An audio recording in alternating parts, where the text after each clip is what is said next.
Hello दोस्तों, मेरा नाम ज्योति है और आप देख रहे हैं ज्योति एक्सप्लेन्ड। जिमी और फ्लेच लंदन में रहने वाले दो दोस्त हैं। जिमी को उसकी बेईमान प्रेमिका ने छोड़ दिया है, जबकि फ्लेच को एक बच्चे को मुक्का मारने के कारण जोकर की नौकरी से निकाल दिया गया है। वे अपनी परेशानियों से बचने और नॉरफॉक के एक दूरदराज के गांव में जाने का फैसला करते हैं, जो उन्हें एक पुराने मानचित्र पर मिलता है। जैसे ही वे गांव में एक पब के पास पहुंचे, जिम्मी इस बात से परेशान थे कि फ्लेच ने उनका फोन नष्ट कर दिया था। उन्होंने देखा कि कई विदेशी महिला इतिहास की छात्राएं वहां से जा रही हैं। अंदर और अधिक महिलाओं को खोजने की उम्मीद में पुरुषों की उदास भीड़ उनका स्वागत करती है और एक पागल पादरी उनके पास आता है, जो मानता है कि जिमी एक स्थानीय पिशाच हत्यारे का लंबे समय से खोया हुआ वंशज है। उन्हें पता चलता है कि छात्र रात रुकने के लिए एक झोपड़ी में जा रहे हैं। जिमी और फ्लेच छात्रों की वैन का पीछा करते हैं।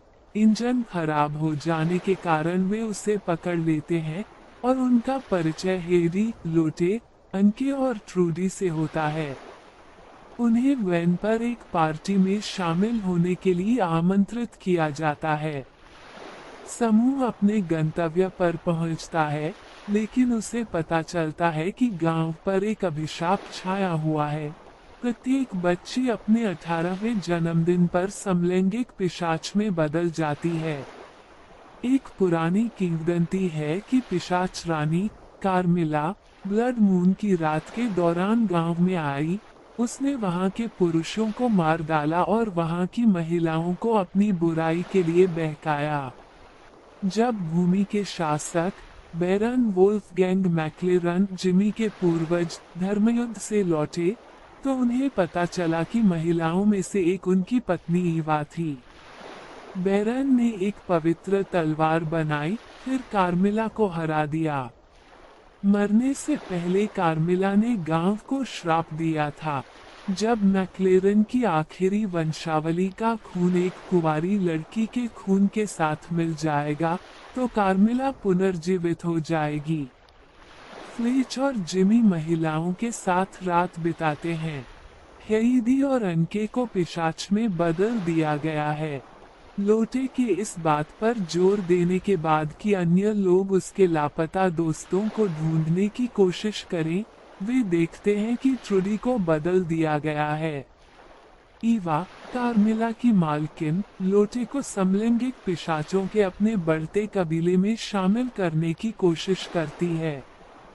हेदी और अनके को मारने के बाद तीनों कुटिया में लौट आते हैं और पिशाचों द्वारा वैन को नष्ट करने के बाद खुद को अंदर रोक लेते हैं।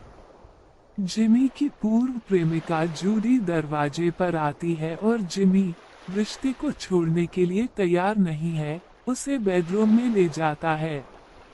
लोटे ने फ्लेच को बताया कि वो कुंवारी है और जिमी के साथ सोना चाहती है।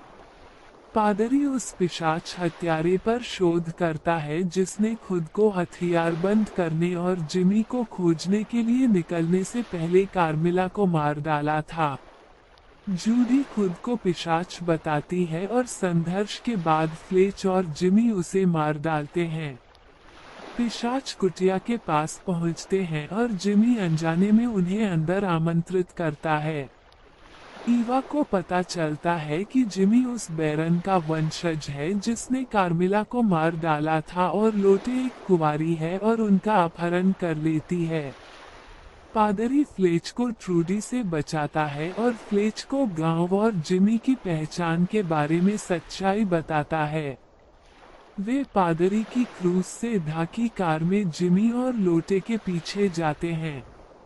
जैसे ही पिशाच लोटे और जिमी की बलि देने की तैयारी करते हैं, फ्लेच और पादरी बैरन की कब्र से डैल्डो की तलवार, वह तलवार जिसने कार्मिला को मार डाला था, को पुनर्प्राप्त करने का प्रयास करते हैं। जबकि फ्लेच कब्र खोलने का काम करता है, पादरी अपनी बेटी रेबेका की जांच करता है। लेकिन ध्यान नहीं देता कि उसे उलट दिया गया है। रेबेका फ्लेच को बहकाने का प्रयास करती है। जब वो उस पर हमला करती है तो अनजाने में उसे तलवार से घायल कर दिया जाता है। फ्लेच ने पादरी को यह न बताने का निर्णय लिया कि क्या हुआ। कार्मेला की कब्र पर लोटे ने जिमी के प्रति अपने प्यार का खुलासा किया। पिशाचों ने कार्मेला को पुनर्जीवित करने के लिए अपना खून बहाना शुरू कर दिया। तलवार के साथ फ्लेच और पादरी कार्मेला की कब्र तक ड्राइव करते हैं। जब वे जंगल में प्रवेश करते हैं तो वे विभिन्न हथियार लाते हैं, लेकिन तलवार भूल जाते हैं। ये जोड़ी जिमी और लोटे तक पहुंचती है। पादरी उन्हें रिहा कर देता है, लेकिन कार्मेला पुनर्जीवित हो जाती है। पादरी स्वयं का बलिदान देता है ताकि अन्य लोग तलवार के लिए कार में वापस आ सकें। ईवा लोटे को पुरुषों से अलग करती है, उस पर हमला करती है और उसे बहकाती है।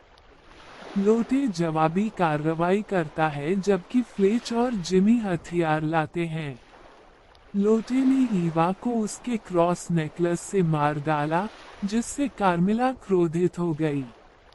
लोटे के पलटने से पहले फ्लेच कार्मेला को मारने की कोशिश करता है, लेकिन खुद ही पकड़ लिया जाता है। जिमी कार्मेला पर तलवार फेंककर उसके दिल को छेदकर और उसे नष्ट करके उन्हें बचाता है। बचे हुए 3 लोग बुराई की दुनिया से छुटकारा पाना जारी रखने का निर्णय लेते हैं। ऐसे ही कहानियां देखने के लिए मेरा चैनल सब्सक्राइब करें, ताकि जब भी कोई वीडियो अपलोड हो तो सबसे पहले आप देख सके।